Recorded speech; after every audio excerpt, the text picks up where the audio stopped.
സുഹൃത്തുക്കളെ, സഹപ്രവർത്തകരെ, നമസ്കാരം. ഡോക്ടർ വി വേണുഗോപാലിനെ അനുസ്മരിക്കുന്ന ഈ സന്ദർഭത്തിൽ നമ്മുടെ ഈ കാലഘട്ടത്തിൽ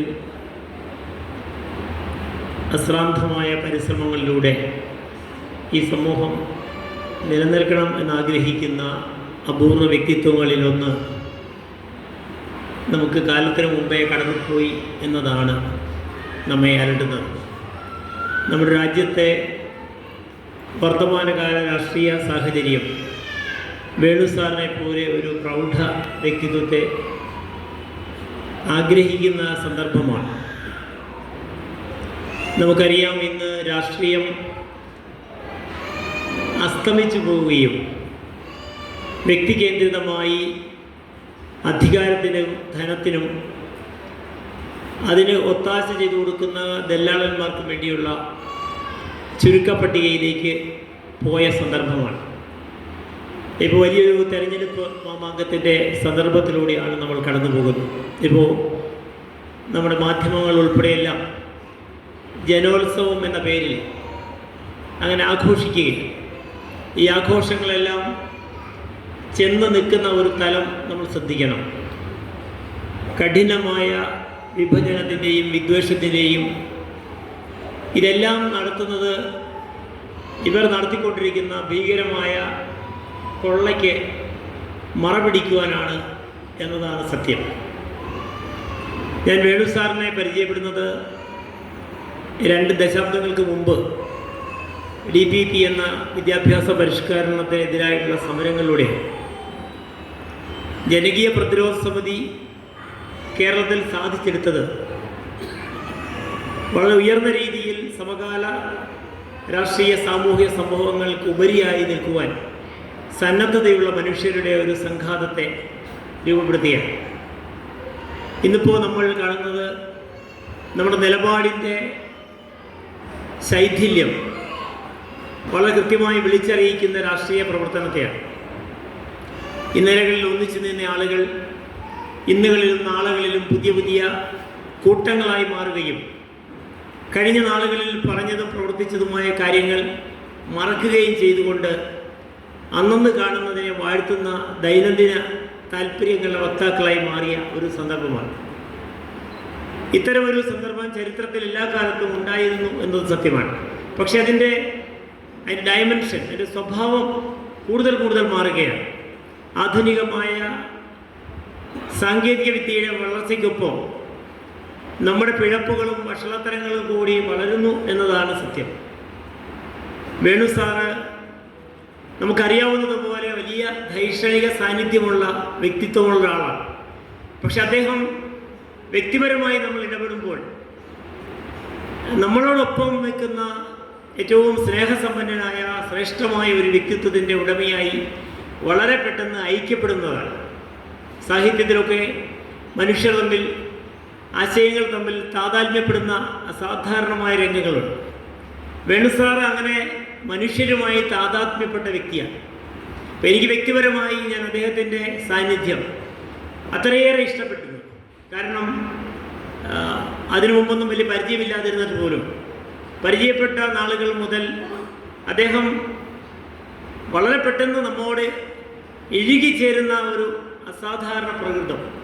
അത് അദ്ദേഹത്തിൻ്റെ ഇപ്പോൾ ഇവിടെ നമ്മുടെ NK ബിജു ആമുഖമായി സംസാരിച്ചപ്പോൾ മുതൽ അദ്ദേഹത്തിൻ്റെ വ്യക്തിത്വം രൂപപ്പെട്ട സവിശേഷമായ സാഹചര്യങ്ങളെ സംബന്ധിച്ച് പരാമർശിക്കേണ്ടത്. എന്തുകൊണ്ട് അദ്ദേഹത്തെ പോലെ ഒരു വ്യക്തിത്വം ഈ കാലഘട്ടത്തിൽ വേണം എന്നതിന് ഏറ്റവും വലിയ ഉത്തരമാണ് ഇപ്പോൾ ഈ പൊതുതെരഞ്ഞെടുപ്പ് ഇപ്പോൾ നടന്നുകൊണ്ടിരിക്കുന്നതും നമ്മളെല്ലാം വരും നാളുകളിൽ ഈ രാജ്യത്തിൻ്റെ രാഷ്ട്രീയ ഭാവിയെ സംബന്ധിച്ച് വലിയ ആശങ്കകൾ പങ്കുവയ്ക്കുന്ന ഒരു സന്ദർഭമായതുകൊണ്ടാണ് എടുത്തു പറയേണ്ടി വരുന്നത്. ഇതൊരു സൂചകമാണ്. വരും കാലത്ത് ഈ രാജ്യത്തെ ലിബറൽ ഡെമോക്രസി എന്ന ഉദാര ജനാധിപത്യ സംവിധാനത്തെ, ഈ രാജ്യത്തെ ബഹുമുഖമായ തലങ്ങളിൽ നിലനിൽക്കുന്ന മനുഷ്യരെ ഒരുമിപ്പിക്കുവാൻ ഇത് എത്രമേൽ ശക്തമായി തീരുമെന്നുള്ള ആശങ്ക എല്ലാവർക്കും തന്നെയുണ്ട്. പക്ഷെ ഇവിടെ പ്രധാനപ്പെട്ട ഒരു സംഗതി, ഇത് ഏതെങ്കിലും ഒരു രാഷ്ട്രീയ ആശയങ്ങളുടെ പേരിലുള്ള വിഭജനമോ വിദ്വേഷമോ അല്ല എന്നുള്ളതാണ്. ഇവരൊക്കെ പ്രതിനിധാനം ചെയ്യുന്നത് വൻകിട കോർപ്പറേറ്റ് മുതലാളിത്തത്തിൻ്റെ അല്ലെങ്കിൽ വിഭവങ്ങളുടെയും സമ്പത്തിൻ്റെയും കേന്ദ്രീകരണം ആർക്കെങ്കിലുമൊക്കെ വേണ്ടി നടത്തി കൊടുക്കുന്ന പണി മാത്രമാണ് ചെയ്തുകൊണ്ടിരിക്കുന്നത്. അപ്പോൾ നമ്മൾ കണ്ടതാണ് നമ്മുടെ രാഷ്ട്രീയത്തിൽ ഈ കഴിഞ്ഞ നാളുകളിൽ മാസപ്പടി വിവാദം. കുറച്ചുകൂടി കഴിഞ്ഞപ്പോൾ നേരത്തെ തന്നെ സുപ്രീം കോടതിയിൽ നടന്നിരുന്നൊരു കേസാണെങ്കിൽ പോലും സാധാരണക്കാരായ ബഹുജനങ്ങൾ കൃത്യമായി മനസ്സിലാക്കിയത് ഈ ഇലക്ട്രൽ ബോണ്ട് എന്ന സംവിധാനത്തിൻ്റെ കോടതി വിധി വന്നപ്പോഴാണ്, ഭരണഘടനാ വിരുദ്ധമെന്ന സുപ്രീം കോടതി വിധി വന്നപ്പോഴാണ്. ഇലക്ട്രൽ ബോണ്ട് എന്ന സംവിധാനം രൂപപ്പെടുത്തിയത് തെരഞ്ഞെടുപ്പ് കാലത്ത് അല്ലെങ്കിൽ പാർട്ടികൾക്ക് അവരുടെ വലിയ വലിയ കാര്യങ്ങൾക്ക് പണം സമാഹരിക്കുന്നതിന് വേണ്ടി നിയമവിധേയമായ ഒരു മാർഗം എന്ന നിലയിലാണ്. ഞാനതിന് വിശദാംശങ്ങളിലേക്കല്ല പോകുന്നത്. ഇത് എത്തി നിൽക്കുന്ന രാഷ്ട്രീയ തലം എന്താണ്, ഇത് എത്തി നിൽക്കുന്ന സാമൂഹ്യ തലം എന്താണ്?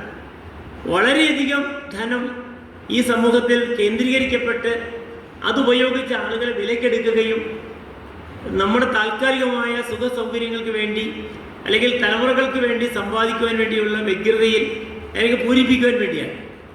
അപ്പോൾ ഇത്തരം ഒരു കുഴഞ്ഞു പറഞ്ഞ ഒരു രാഷ്ട്രീയ സാഹചര്യത്തിൽ വ്യക്തികളുടെ സംശുദ്ധി എന്ന് പറയുന്നത് അടിസ്ഥാനപരമായ പ്രാധാന്യമുള്ള സംഗതിയാണ് എന്നാണ് ഞാൻ കരുതുന്നത്.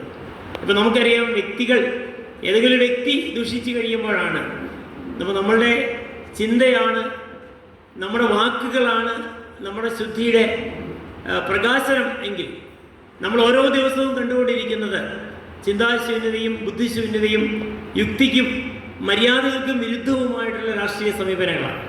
എന്തുകൊണ്ട് ഡോക്ടർ വി വേണുഗോപാൽ ഇവിടെ വ്യത്യസ്തനാകുന്നു എന്ന് ചോദിച്ചാൽ, രാഷ്ട്രീയമായി താരതമ്യേന ചെറിയ ഒരു പ്രസ്ഥാനമെന്ന് അവർ തന്നെ സമ്മതിക്കുന്ന ഒരു പ്രസ്ഥാനത്തിൻ്റെ അമരത്ത് നിൽക്കുമ്പോൾ പോലും അത് രൂപപ്പെടുത്തിയതിൻ്റെ ഒരു ദൗത്യ സ്വഭാവമുണ്ട്. ഈ ഒരു ദൗത്യം അതൊരു മിഷണറി സ്പിരിറ്റിൽ, മിഷണറി എന്ന് വർത്തമാനകാലത്ത് നമ്മൾ പറയുന്ന ഇതിലേക്ക് കൂട്ടുണ്ട, മിഷൻ എന്ന് പറയുന്ന, ദൗത്യം എന്ന് പറയുന്ന സങ്കല്പത്തിന് ഒരു അസാധാരണമായൊരു തലമുണ്ടല്ലോ. ആ തലത്തെ വിറ്റുകൊണ്ടിരിക്കുന്ന ഒരു പ്രവണത നമുക്കുണ്ട് എന്നതുകൊണ്ട് നമ്മളത് കേൾക്കുമ്പോൾ മൂക്കത്ത് വിരൽ വെച്ച് പോകും. പക്ഷേ ഒരു ദൗത്യം ഒരു കാലഘട്ടത്തിൽ, അശാന്തമായൊരു കാലഘട്ടത്തിൽ എങ്ങനെ സാധിക്കുന്നു? 1990കളുടെ മധ്യത്തിൽ കേരളത്തിൻ്റെ സാമ്പത്തിക ഭരണ മണ്ഡലത്തിൽ പുതിയ സാമ്പത്തിക നയങ്ങളുടെ ഭാഗമായി ആശുപത്രികളിൽ ഫീസ് വർദ്ധിപ്പിക്കുകയും വിദ്യാഭ്യാസ രംഗത്ത് നാളതുവരെ കാണാത്ത വിധത്തിലുള്ള വിദേശ നിക്ഷേപത്തെ സ്വാധീനിച്ചുകൊണ്ട് അതിനെ ആകർഷിച്ചുകൊണ്ട് ആർക്കൊക്കെയോ വേണ്ടി പാഠ്യപദ്ധതിയിൽ മാറ്റം വരുത്തുകയും അങ്ങനെ നമ്മുടെ തലമുറകളെ വന്ധ്യംകരിക്കുകയും ചെയ്യുന്ന നയങ്ങളിലേക്ക് പോകുന്ന ഒരു സന്ദർഭത്തിലാണ് വലിയൊരു ക്രാന്തദർശിത്വത്തോടുകൂടി അതിനെ ചെറുക്കുവാൻ വേണു സാറും അദ്ദേഹത്തിൻ്റെ പ്രിയപ്പെട്ട സഹപ്രവർത്തകരും മുന്നോട്ട് ഇറങ്ങി. അതിലവർ കൂട്ടുപിടിക്കുകയും അതിൽ രൂപപ്പെടുത്തുകയും ചെയ്തത് കേരളത്തിൻ്റെ ധൈഷണികമായ ഒരു മനസ്സാക്ഷിയാണ്. അപ്പോൾ ആ ഒരു പ്രയത്നത്തിൽ ഒരുമിച്ച് നിൽക്കുവാൻ കഴിയുകയും അതിനെ മുന്നോട്ട് കൊണ്ടുപോവുകയും ചെയ്യുന്ന അതിൻ്റെ തുടർച്ച നമ്മൾ വിവിധ മണ്ഡലങ്ങളിൽ കണ്ടുകൊണ്ടിരിക്കുകയാണ്. ഇപ്പോൾ നോക്കുക, നമ്മുടെ പ്രധാനമന്ത്രി തന്നെ അദ്ദേഹത്തിൻ്റെ വിഷലിപ്തമായ വാക്കുകളിലൂടെ ഈ കഴിഞ്ഞ ദിവസങ്ങളിൽ അദ്ദേഹം പ്രയോഗിച്ചൊരു വാക്ക് ശ്രദ്ധിച്ചോ? അർബൻ നക്സൽ എന്നൊരു വാക്ക്. അത് ആരെക്കുറിച്ചാണ് പറഞ്ഞതെന്ന് ഓർക്കുക? രാഹുൽ ഗാന്ധിയെക്കുറിച്ചാണ് പറഞ്ഞത്. അപ്പോൾ ഇവിടെ രാഹുൽ ഗാന്ധി എന്നതോ അല്ലെങ്കിൽ നരേന്ദ്രമോദി എന്ന് പറയുന്നത് അല്ല കാര്യം, മറിച്ച് നമ്മുടെ വഴികളിൽ വിഘാതമുണ്ടാക്കുന്നവയെ എങ്ങനെയാണ് നിശ്ചിതമായി എതിരാളി എന്ന് മുദ്ര കുത്തിക്കൊണ്ട് ആളുകളുടെ മനസ്സിൽ ആശങ്കയുടെയും വിദ്വേഷത്തിൻ്റെയും ഭയത്തിൻ്റെയും ഒക്കെ അന്തരീക്ഷം സൃഷ്ടിക്കുക, അങ്ങനെ വെടക്കാക്കുക എന്ന് പറയുന്ന ഒരു നയം. ഇതെല്ലാം നടക്കുന്നത് ഈ പറഞ്ഞ പോലെ അധികാരത്തിൻ്റെയും സമ്പത്തിൻ്റെയും കേന്ദ്രീകരണത്തിന് വേണ്ടിയുള്ള സാധ്യതകൾ ആരായുവാൻ വേണ്ടിയാണ്. അപ്പോൾ വരും നാളുകൾ നമ്മെ സംബന്ധിച്ചിടത്തോളം അല്പം പോലും രാഷ്ട്രീയമായി ഈ രാജ്യത്ത് നമ്മൾ ചരിത്രത്തിൽ ഒരുപാട് സന്ദർഭങ്ങളിൽ മാനവരാശി തരണം ചെയ്തു പോന്നിട്ടുള്ള അശാന്തമായ കാലഘട്ടത്തിൻ്റെ തനിയാവർത്തനങ്ങൾ തന്നെ ആയിരിക്കാനാണ് സാധ്യത എന്നാണ് ഞാൻ ഭയപ്പെടുന്നത്. അപ്പോൾ അത്തരമൊരു കാലഘട്ടത്തിൽ അപ്പോഴും ഈ നാട്ടിലെ മനുഷ്യർക്ക് മുഴുവൻ ഒന്നിച്ച് കൂട്ടക്കുരുതി കഴിക്കുവാനൊന്നും പറ്റത്തില്ലല്ലോ. അവിടെയൊക്കെ ചെറുത്തുനിൽപ്പിൻ്റെതായ കൊച്ചു കൊച്ചു തലങ്ങൾ വളർത്തിയെടുക്കേണ്ടത്, അത്തരം സമരമുഖങ്ങൾ വളർത്തിയെടുക്കുന്നതിൽ ആളുകളെ വ്യക്തിപരമായ ഉയർന്ന മാനവികതയുടെ തലത്തിൽ ഒരുമിപ്പിക്കുവാൻ വേണു സാറിനെ പോലുള്ള ഒരു സമഗ്ര വ്യക്തിത്വം ഇതിന് കഴിഞ്ഞു എന്ന് ഞാൻ പലപ്പോഴും ആലോചിച്ചു. വേണു സാർ ഉണ്ടായിരുന്നുവെങ്കിൽ അങ്ങനെ സംഭവിക്കില്ലല്ലോ, അല്ലെങ്കിൽ അവിടേക്ക് ഒരു മനുഷ്യന് ഒരു ആശയുടെ കിരണം അവിടെ നൽകുവാൻ പറ്റുന്ന ഒരു സാന്നിധ്യം ഉണ്ടാവും എന്ന് നമുക്ക് തോന്നുകയുണ്ടായി.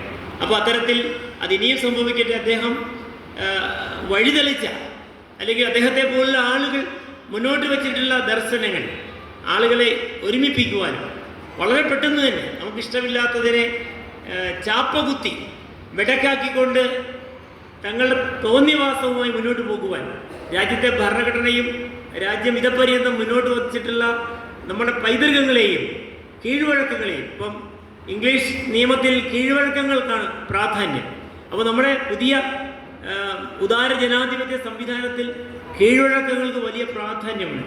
ഏകപക്ഷീയമായി കീഴ്വഴക്കങ്ങളെ ലംഘിച്ചുകൊണ്ട് തങ്ങളുടെ താല്പര്യങ്ങൾ മുന്നോട്ട് കൊണ്ടുപോകുന്ന അധികാരികൾ വരുത്തി വയ്ക്കുന്ന വിനകൾ വലുതാണ്. ഇവിടെ നമ്മൾ കണ്ടുകൊണ്ടിരിക്കുന്ന അതാണ്. അപ്പോൾ അത്തരം സംഭവങ്ങളിൽ വേണുസാറിനെ പോലെ ആളുകൾ, മനുഷ്യർ എക്കാലവും ഇങ്ങനെ അവരുടെ ഭൗതിക സാന്നിധ്യം ലോകത്തുണ്ടാകുമെന്നും ധരിക്കാൻ പറ്റില്ല. കാലം കുറഞ്ഞ ദിനമെങ്കിലും അർത്ഥദീർഘം എന്ന ആശാൻ കൊണ്ട് പാടിയതുപോലെ കുറഞ്ഞൊരു കാലം കൊണ്ട് സാർത്ഥകമായ ജീവിതം നയിക്കുകയും അത് സമൂഹത്തിൽ ഞാൻ ഈ നാട്ടുകാരനല്ല എന്ന് പറയുന്ന ഒരു കാലഘട്ടത്തിലാണ് നമ്മൾ ജീവിക്കുന്നത്. ഞാൻ ഈ നാട്ടുകാരനല്ല ഞാൻ എന്ന് പറയുന്ന ഒരു രീതിയുണ്ട്. അപ്പോൾ നമ്മൾ സ്വയം ഒഴിവാകുകയാണ്. ഒഴിവാകുന്നത് വേറെ ഒന്നും കൊണ്ടുമല്ല, നമ്മുടെ താല്പര്യങ്ങൾ മൂലം തട്ടുമോ, നമ്മുടെ താല്പര്യങ്ങൾ എവിടെയോ പരിക്കേൽക്കുമോ, എൻ്റെ ഭൗതിക മോഹങ്ങൾക്ക് കുറവൊക്കെ സംഭവിക്കുമോ എന്നുള്ള ആ ഒരു താല്പര്യം, ഒരു ഭയം കൊണ്ട് മാത്രമാണ് നമ്മൾ തള്ളിപ്പറയുന്നത്, കൈ കഴുകുന്നത്. അപ്പോൾ അത്തരം ഒരു കാലഘട്ടത്തിൽ വേണു സാറിനെ സ്മരിക്കുക എന്ന് പറയുന്നത് നമ്മുടെ കാലഘട്ടത്തിൽ നമ്മൾ ആശങ്കപ്പെടുന്ന നിശംസതകളെ ചെറുക്കുന്ന പരിശ്രമത്തിൻ്റെ ഭാഗമാകുന്നു എന്നാണ് ഞാൻ വിചാരിക്കുന്നത്. അദ്ദേഹത്തിൻ്റെ ആ ഓർമ്മകൾക്ക് മുമ്പിൽ ശിരസ് നമിച്ചുകൊണ്ട് നിർത്തട്ടെ. നന്ദി.